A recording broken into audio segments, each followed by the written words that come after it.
Well, hello there, ladies and gentlemen, boys and girls, children of all ages. My name is Mr. Dogbo333, and welcome back to HoI 4, the New Order Last Days Europe as State of Guangdong. In the last video, the oil crisis hit.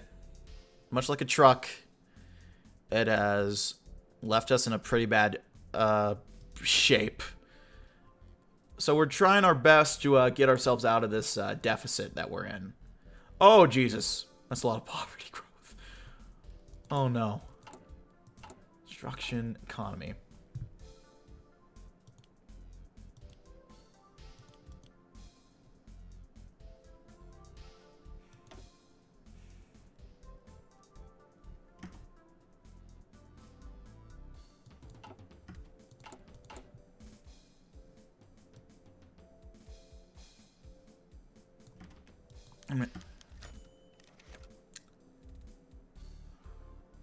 External demand recovered. Chief Executive effort to mitigate the impact of the oil crisis had an effect. Yet the bleeding did not stop, the instability did not improve, and the common people, the boxing, the shomi, continued to suffer. But this time, unlike during Yasuda, the hell that preceded, they did not take it lying down. Increasing the price of imported rice and transport fares for key railways caused back-to-back civil protests over the 2 weeks. It was nothing the police cannot handle, but still shook the Ledco and government like no other. It was increasingly obvious that, unlike the hardships of Yasuda, were returning to vengeance. Unlike with Yasuda, which was short and sharp, pain rapidly handled by secession in the chief executive's office, the long drawn-out torture brought up by the oil crisis was driving people to breaking point, and they were making it clear. Big character posters and graffiti and other crude manifestations of dissent, easy to make, hard to eradicate, proliferated throughout the state of Guangdong like a metastasizing cancer. Slowly, the chief executive realized he was having it worse than Suzuki had had. Shit. None of this is very nice, to put it mildly.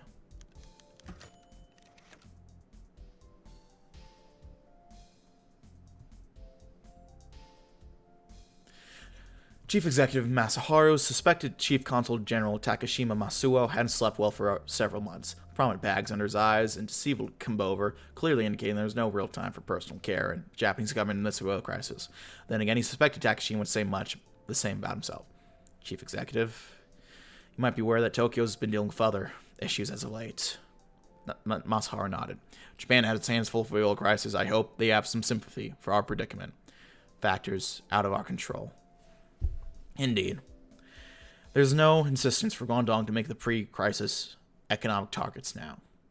A brief respite. Well,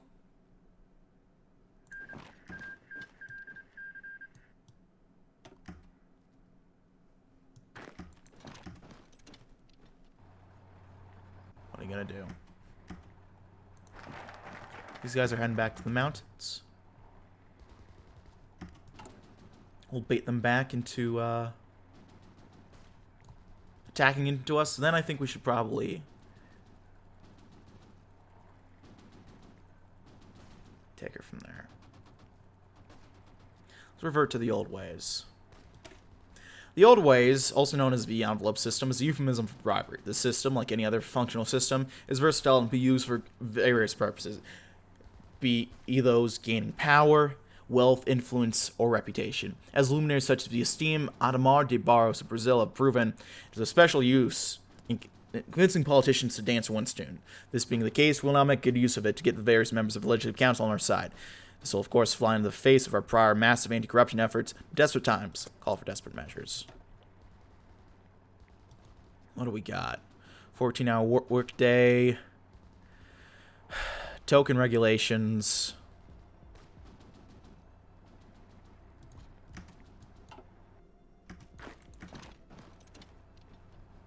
Fair enough.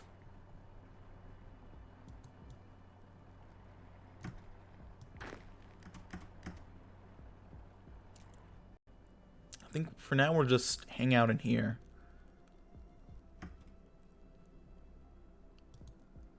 See if anyone wants to attack into us.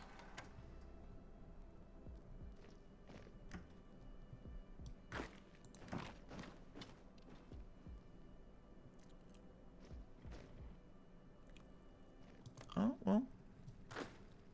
These guys are...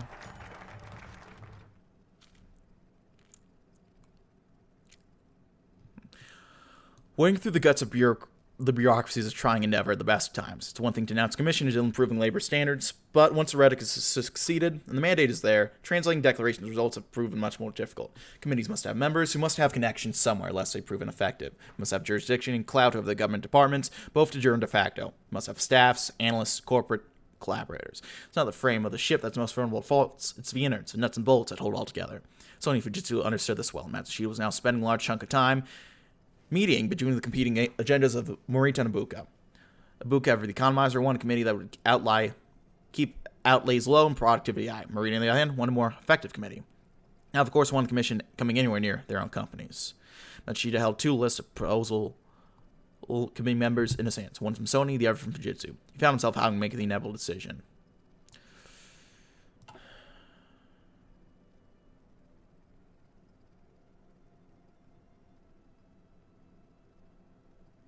We'll go with Morita. Talk of corruption is nothing new amongst the delegates of the Legislative Council. Someone is always passing money to someone else. Someone's always making a contract and breaking it in the same day. Someone's always covering up someone else's indiscretions. The current going-ons are nothing new, just as the usual trading information, favors, and cash. That's just how it seems to everyone, save one. Only Matsushita knows that, far from the usual wheelings and dealings of individual politicians, the current jostling of the council is his doing, as he builds an intricate network of favors and contacts that allow him to have a majority of members dancing to his beat, even if they don't know it. No one but him knows just how far the web goes, and no one but him can pull the strings in just the right way to keep the country from falling apart. The spider sits, precarious. We move here, America's going to try to attack into us, and that is going to get us a boost in mountainous operations. In fact, we will go ahead. There we go.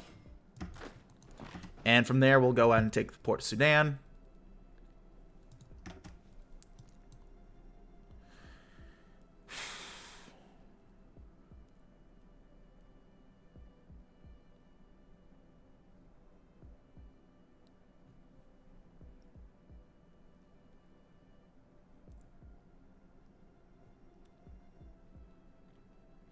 Let's see.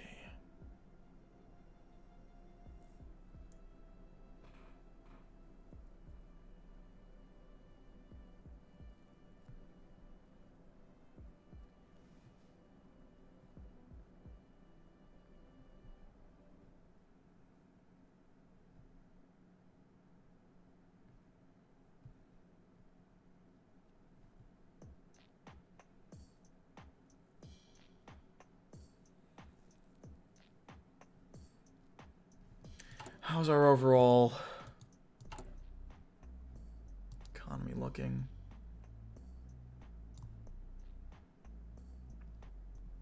Still have support overall.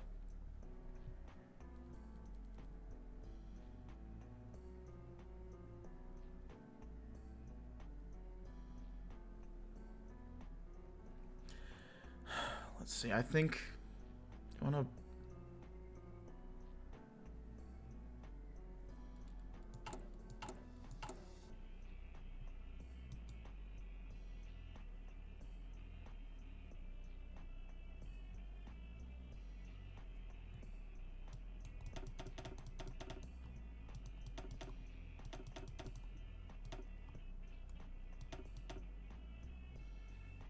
pull a little extra in military right now, and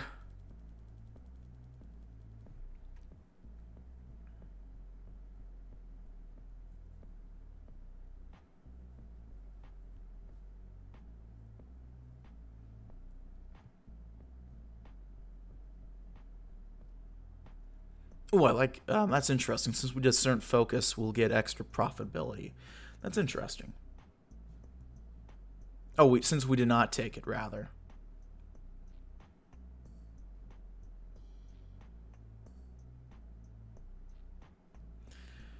Okay, shit. Let's scale back production. Amidst the current economic crisis, the demand for goods is producing Guangdong's collapsed. Nobody has the money required to buy any of them. Self-evident to anyone with the eyes to see and ears to hear, and can by no means be ignored or dismissed. Some suggest that the reduction should continue on as it did before the oil crisis began. The suggestion must be rejected as foolhardy. There's no point for us to maintain our previous high levels of production if no one can afford to buy our goods. Accordingly, we must scale back our operations in order to reduce our costs. Laying off workers and cutting costs will greatly help our bottom line. I'm not worried about spies. Shit. Looks like we need more prisons.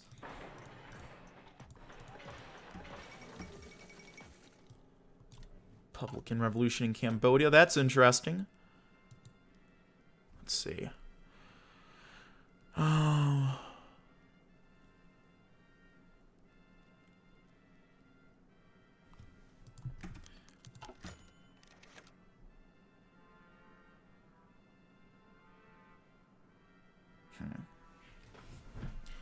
The chill winter of wind howled around him. Funneling through the sights of Koshu, Mirai pulled his coat closer around him and sighed.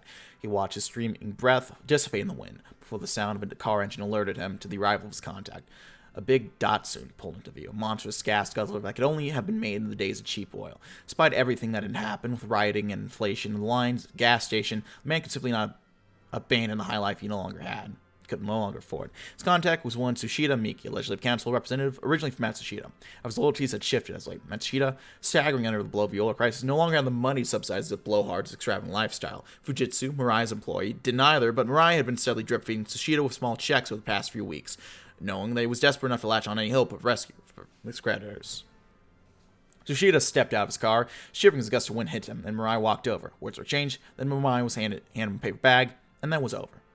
Much different to the old freewheeling days where Mirai would be taking men like Tsushita to five-star restaurants for a 5-hour marathon of feasting negotiations. But he supposed it was more efficient this way. The oil crisis forces us all to economize. So we lose a few seats to Sony and Fujitsu. Not preferable by any means. But I can survive. Well, I'm gonna have to survive. Let's initiate global conflicts. Display.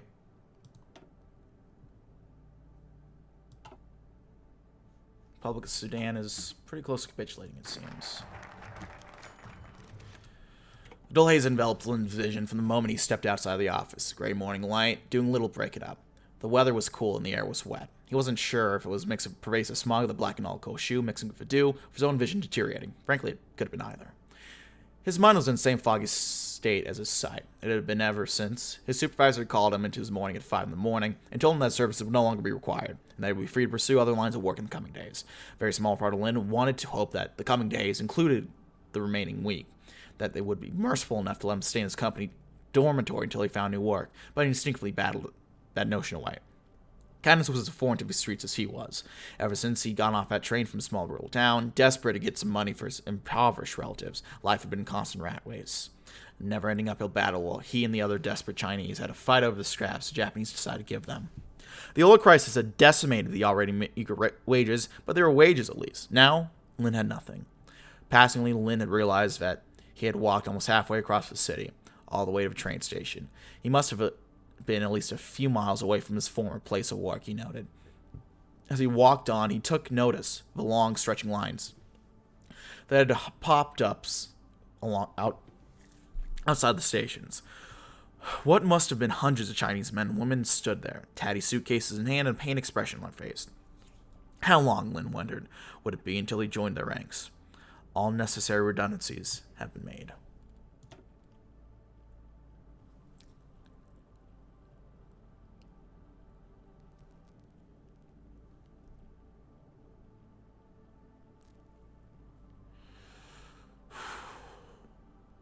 Let's do efficiency through technology. Incessantly shilling our old products will only take us so far. The question of the people of Guangdong and of the spears losing interest in the Matsushita and other products currently on the market is a matter of when and not if. Repeated advertisements was not what made Guangdong as great as it is today. No, it was our repeated and sustained technological advancement that grabbed the attention of all humanity, made Guangdong a force to be reckoned with. Wish to survive and thrive in the aftermath of the oil crisis, we must take a decisive action to promote this behavior once again. If we are successful in that, we'll be able to make our recovery swifter and more effective. Gosh, we can hope, eh?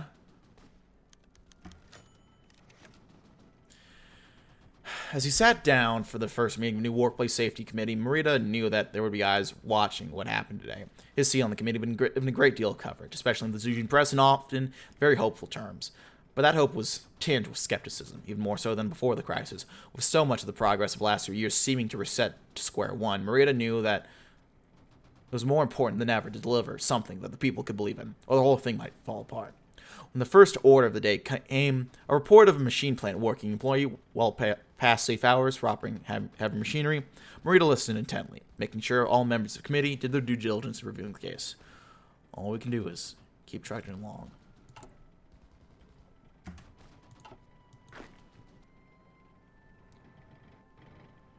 Move in, take Port Sudan. Oh shit, we're encircled. Oh no. The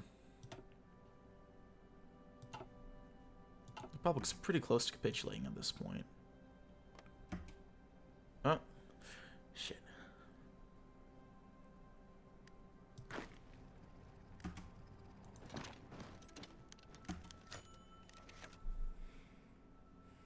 In Koshu, protecting rackets turned into proper industries. Yakuza escorted via Japanese through the streets, increasingly hostile to them. In Hong Kong, the police held aloft shields and batons against protesters as a flow of opium marches interrupted behind them. In Macau, there are fewer players in the back alleys and mahjong parlors, leading only a decade of desperate, looking to win freedom from the real crisis with one hand. Tensions rise in the streets. Common citizens and workers march for their rights, for their frustrations, for anything and everything. All the while, Yakuza and Triad continue their sordid trades with even less scrutiny.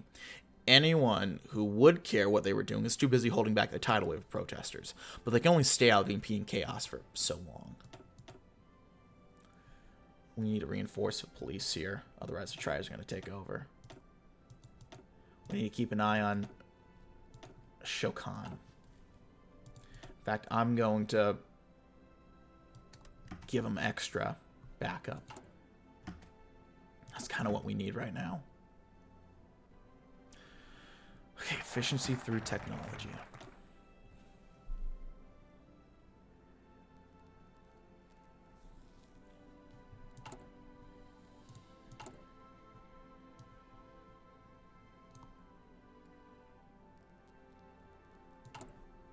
Let's do our vision. Heaven and the will of the august corporations of Guangdong have entrusted us with control of the land of the Three Pearls.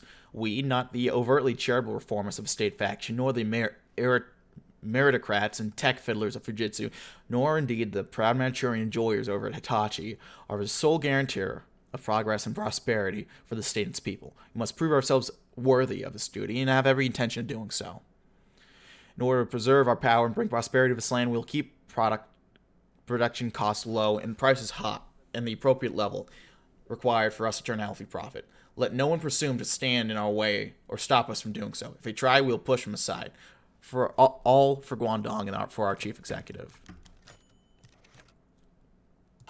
The bar was bustling. 5:30 was perhaps the busiest time for the bars of Koshu. Just enough time for the executives to clock out with their partners and begin to wander. Today, Fujitsu and Hitachi executives have come together, drinks in their hand, bitter feelings on their tongues. Hear about the Legco's new plans. Matsushita is getting another round of benefits. A reward for innovation. As if Matsushita is ahead of a curve. I can't imagine what kind of strings this man must be pulling. It's ridiculous. Just like him, always pouring the council's money into his own company's pockets. The conversation award slowed. As each man continued to drink, they refused to let the alcohol loosen their tongues too greatly. There were rules to this game. The game of conversation, the game of markets. One of the biggest was to keep the rules unstated.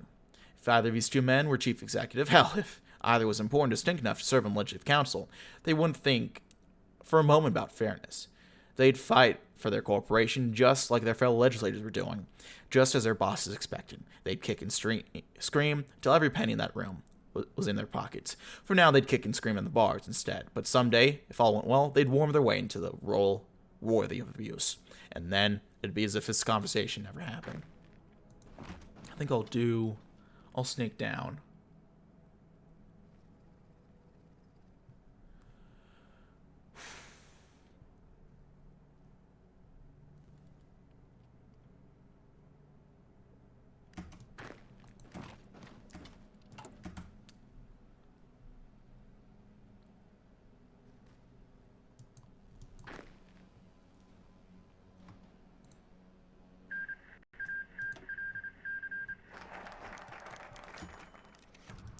Glittering lights, sumptuous delicacies, elegant culture. This was the high society of Koshi that Yasukawa Yoshiko remembered. Even the flamboyance of his soiree had faded in recent months. The most esteemed of Guangdong's Japanese community were eager to indulge in escapism, mingling among themselves while the world outside convulsed from thirst and want. Yoshiko stood quietly at the crowd's fringes, sipping from a glass of wine. She remembered a familiar scene nearly a decade ago, bowing demurely before Chief Executive Suzuki and her late father in a similar blue dress, trying not to make a scene. "My lady, sing yourself all alone." A middle-aged woman walked to Yoshiko's table, her sugary perfume clashing discordantly against a subdued lilac kimono. "I worry you're not enjoying yourself, Miss Yasukawa." Yoshiko bowed politely without responding to the implicit disdain of being called out for her youthful solitude amidst a room of married couples. "I'm standing in for Editor Takashi of the Kanton Fujin Koron." "Of course. It's a shame he isn't here tonight. I wanted his opinion on whether the chief executive's promise of a bright future in Guangdong is worth anything or not." Well, the government's doing nothing different from when Yasuda went under. Then, surely, it'll be alright in the end. For us, I mean, for the Japanese, Yoshiko thought, without offering response, fading into the background.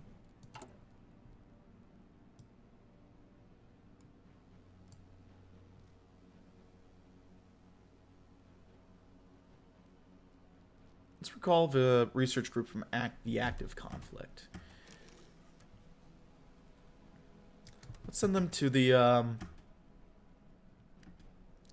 Islamic Republic. Oh, there's the Shah. I think we might be able to do more help here, potentially.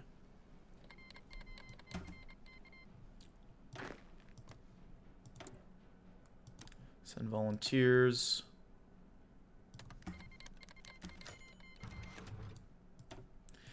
Lam Hao-chun sighed resignedly as he lit his fourth cigarette of the evening in his patrol vehicle, tapping the ashes out of the open window instead of the overflowing ashtray. Even as crime skyrocketed elsewhere, the only interesting sight outside the Yamato Hotel was a steady flow of Japanese in their evening wear, screaming homebound night of waiting cars. It was a scene that he'd seen countless times on quiet ships, year after year, even in the grips of an encore round of economic misery. This never seemed to change. Years ago, he'd felt resentment. The Japanese, nobody could call themselves Chinese and not feel bitterness towards their subjugators. Over the years, he'd swallowed his own pride and make his way up the ranks. He'd wondered if they were relatable, and if he was relatable to them. Equality was far too much to hope for, but he couldn't subsist on bitterness alone.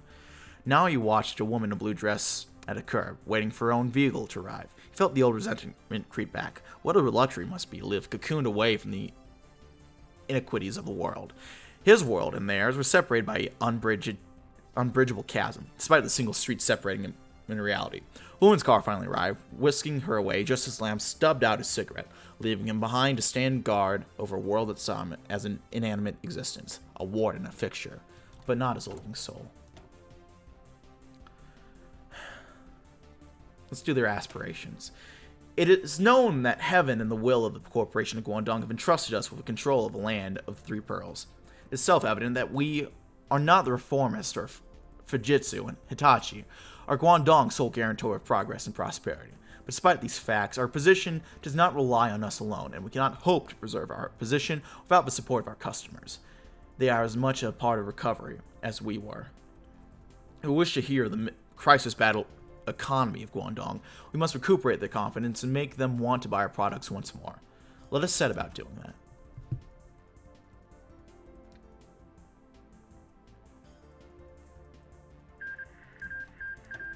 Oh. It's getting funny. In Russia.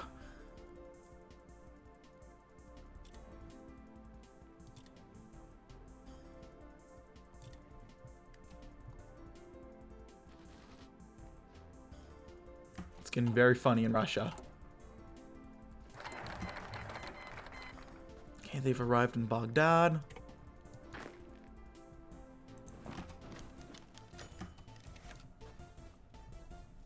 As he trudged through the remnants of last night's rainstorm, HoI tried to take in what the various lit-up signs that dotted the skyline were saying. He never truly appreciated the atmosphere that the city gave at night. Most of the time, he was too tired from working a seemingly never-ending shift at yet another dead-end manufacturing job to look up and absorb their meeting. And after working for 15 consecutive hours at the local factory, something possessed him to do so. And when he did, he felt nothing. A smiling, clearly Japanese woman holding a bottle of detergent, accompanied by the slogan, "For a clean age altogether now, by Joy." A happy, cheery, and ethnically diverse group of Asian children sitting together, accompanied by a tagline extolling the virtues of cooperation. A mural of several happy, looking Chinese workers gapping with phase, "We work for everyone!" HoI trod in a puddle, soaking his shoe. He cursed, shaking his foot. That would make the rest of the walk home more unpleasant. Part of him wanted to stop altogether and look at some more of the signs, but he knew there was no point in that. No matter how much Matsushita tried to convince HoI otherwise, and no matter how much they pretended to care, he and his family would never be part of this idealistic vision. He walked back home at a much swifter pace.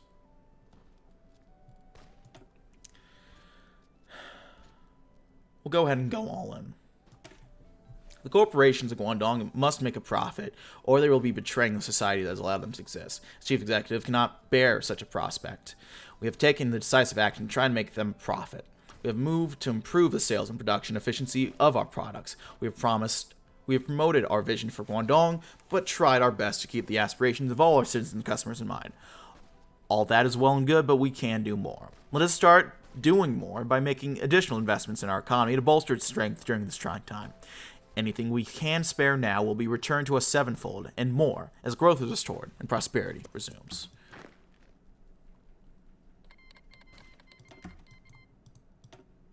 Well, there goes Iran.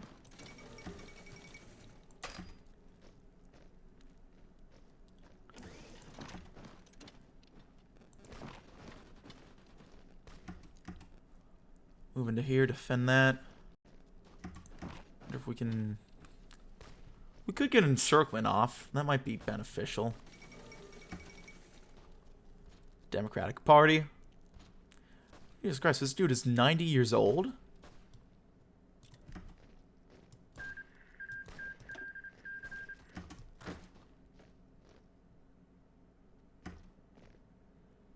Looks like now we're the ones who've been encircled. Should I just skipped a whole ass event. Shit.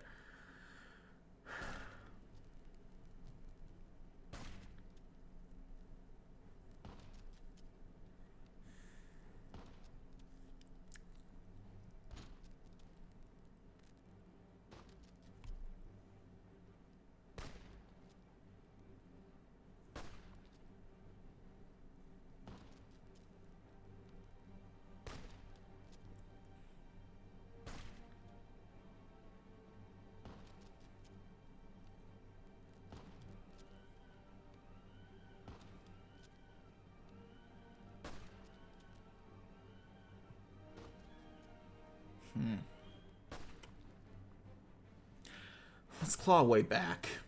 We might exist because of the command of the Emperor and the might of his armies, otherwise we'd be but a province of China. Our existence will mean service as a great Japanese empire, its political and economic aims. Accordingly, we must go to Tokyo and seek as much aid as we can possibly hope to get from him. No, wait.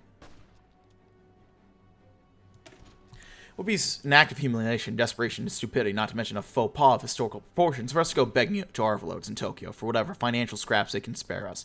The loss of face is not worth whatever supposed benefits it might yield. Accordingly, we must look elsewhere for a source of funds to cover the growing shortfall of our budget. The chief executive has therefore decided to proclaim an emergency tax increase to plug the gap for the time being. But as we implement this program, we must be mindful of the severity of our situation. This crisis has had a terrible impact upon our budget. This plus the emergency tax increase will no doubt inflict further grave damage on our economy.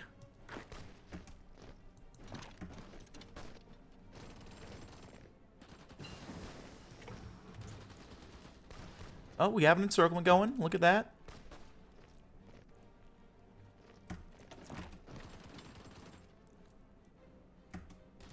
You guys not gonna... Okay. Product cycle. How's it looking?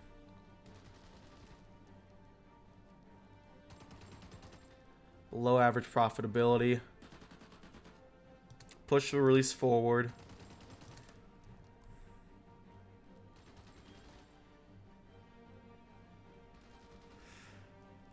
We'll sell it to Germans.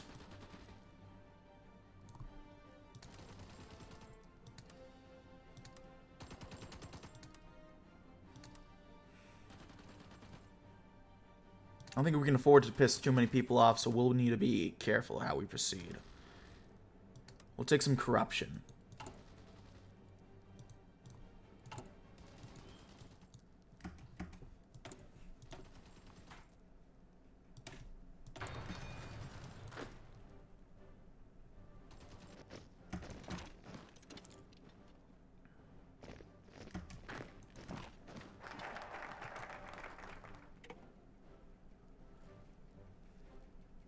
Plug the gap. In order to ensure that essential services can continue to be provided amidst the current crisis, the government has adjusted the prevailing tax rates on the principles of shared burdens. Fuel surcharges, excise taxes, and public transport fares will be raised incrementally to pay for the services we all enjoy. Lee Y groaned as he shut off the radio with a despondent click, sitting alone at the table in her second-hand school uniform. It was her turn to get groceries for the week as a wet market, where the prices seemed to rise weekly at the cost of food and energy skyrocketed. The government's announcement would simply add more fuel to fire. Y stared at the scattered coins and bills left for the week's food allowance.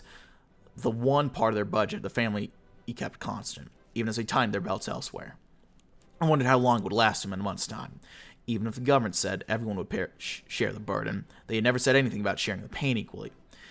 It's just like the Japanese would kick us all while we're down. Hai spat, slouching defiantly in the chair opposite Wai's. Shun was right after all. Right about what? Even if you and Shun want to fight for something more, we still have to make sure our parents don't starve. We're going to starve anyway if this keeps going. If we want things to get better in this lifetime, then we're going to have to fight for it. Well, I don't like the sound of that.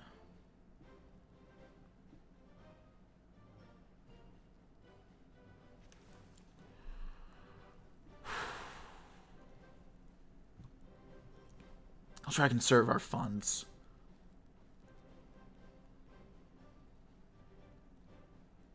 This will upset everyone, but I think we can manage it. Some people are suggesting that Guangdong spare expenses to prop up either established, dominant firms or the recently rising competition. That is folly piled upon folly. We simply do not have the ability to simultaneously keep ourselves solvent and engage in charitable handouts struggling corporations. If we commit to doing one, we will neglect the other. Since solvency is indispensable, charity is an optional extra, the choice is obvious. That being the case, we'll not issue extra funds to any company under any circumstances. We need to keep ourselves as financially balanced as humanly possible, no matter what blow this insistence might deal to our reputation among other interests within Guangdong's economy. Is this the right move? I don't know.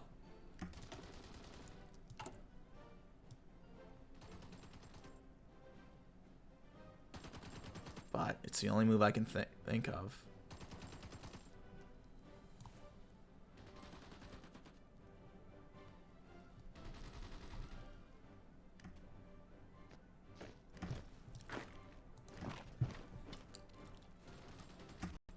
Start attacking over here. Let's manufacture extra helicopters. We might need some. Coming up.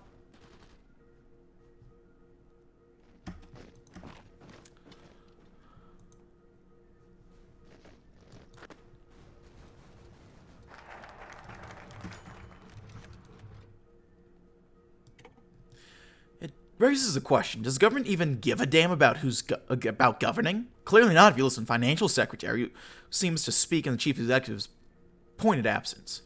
Is this what the women's weeklies are like? Saying about me? Executive Matsushita scoffed disdainfully as he thumbled through Matsushita Sachiko's copy of Kanton Fujin Koran, earning himself a sharp, reproachful glare. Read to the end. Seems like they're pushing for Marita to have a word. Marita? Matsushita's eyes returned to the page as he wondered why his external secretary was so invested about matters outside of his portfolio. A critical comment from Chief External Secretary Marito, who noted that, if anything, the pseudo crisis should have offered other lessons for the government.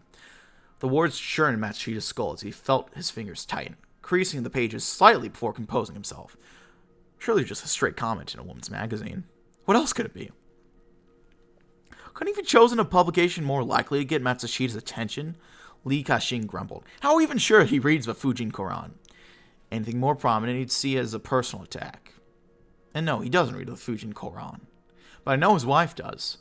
And all I need for him is to understand that we can't be ignored. A reminder, and a warning.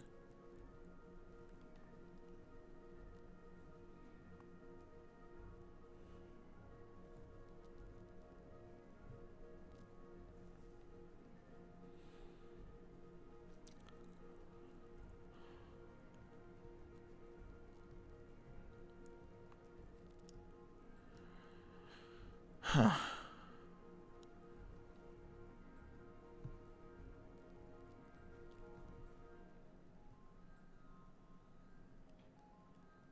We'll do guarantees for shareholders.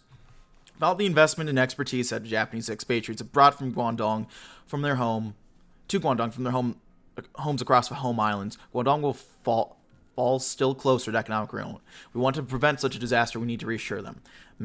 Measures of reassurance of various shapes and styles, financed by general cut and welfare, will have to be made to all the Japanese with a presence of some kind in Guangdong. This conservative approach to the crisis will ensure that the Japanese remain behind us the whole way, cement the established, well-deserved dominance over Japanese corporations of our state over the populace.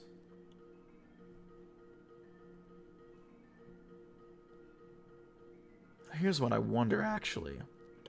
Let's give Masaru more sway. This says it won't give us anyone more sway.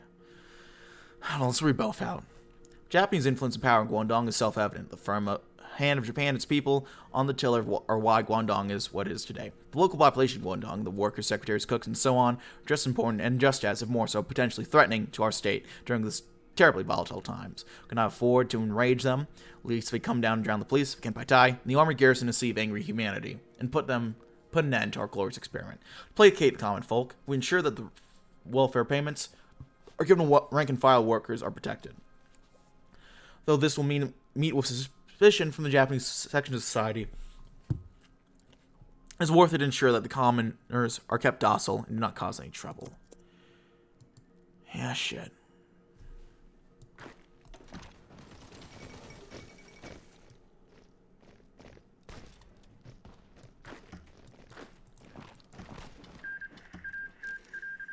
Well, so much for that. Send him to the Muslim Brotherhood. I don't think that's gonna go our way.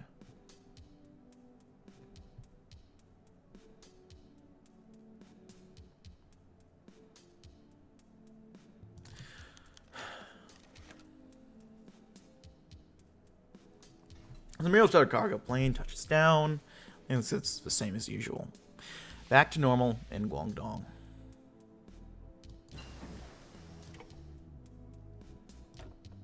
And the extra seats and the extra GDP growth are going to be nice. Italian dominance in Iraq. Perhaps it's for the better.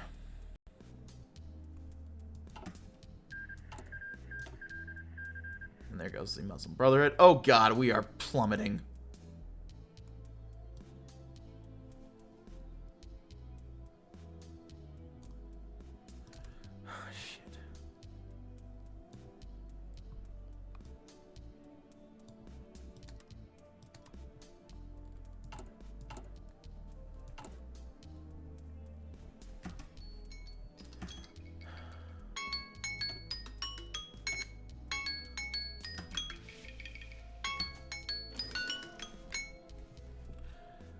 Jesus Christ.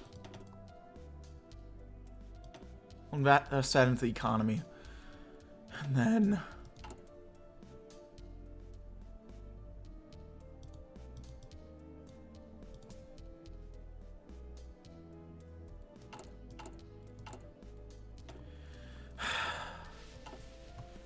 it's all looking like it's gonna